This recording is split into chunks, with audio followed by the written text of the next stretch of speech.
আমি নতুনকৈ গঠন হোৱা বিজেপি চৰকাৰক আমাৰ দিলীপ শইকীয়া মহোদয় লগতে আমাৰ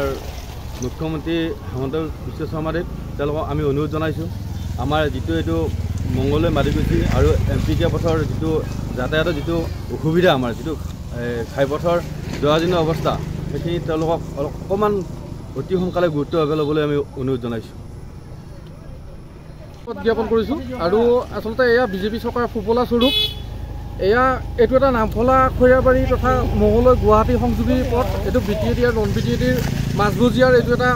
বিশেষ গুৰুত্বপূৰ্ণ পথ ইয়াৰ ওপৰত আজি 10 বছৰ চৰকাৰে কোনো ধৰণৰ একো উন্নয়নমূলক কাম নকৰিলে যোৱা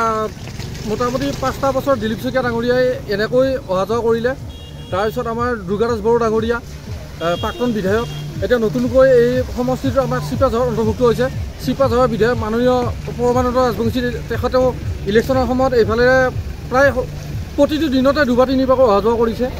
কিন্তু আচৰিত কথা যে তেওঁলোকে দেখা নাপালে নে দেখা পায় নেদেখাৰ বাউতি দিছে নাজানো আৰু বিজেপি চৰকাৰে এটাই পৰিচয় দিছে যে তেওঁলোকে 1200 টকা 1600 টকা 1500 টকীয়া এইবিলাক আঁচনিৰে তেওঁলোকে বৰ্তমান মানে জনসাধাৰণক এটা পপুলাৰ স্বৰূপ উদঙাই দেখাইছে এই ৰাস্তা পদূলিবিলাক দেখিলে তেওঁলোকে গম পাব লাগে যে তেওঁলোকৰ মন্ত্ৰী MLA সকলে যি দম্বালি মৰা কথা কয় যে যি মানে তেওঁলোকৰ উন্নয়নৰ নমুনা দেখায় উন্নয়নৰ কথা কয় তাৰে এটা পপুলাৰ স্বৰূপ আপোনালোকে দেখিবলৈ পাব যদি চাব খোজে এয়াই মোৰ ক'বলগীয়া গতিকে অসম চৰকাৰক মোৰ এটাই অনুৰোধ তেওঁলোকে এই ৰাস্তাটোৰ ওপৰত অনতিপলমে এক গুৰুত্বপূৰ্ণ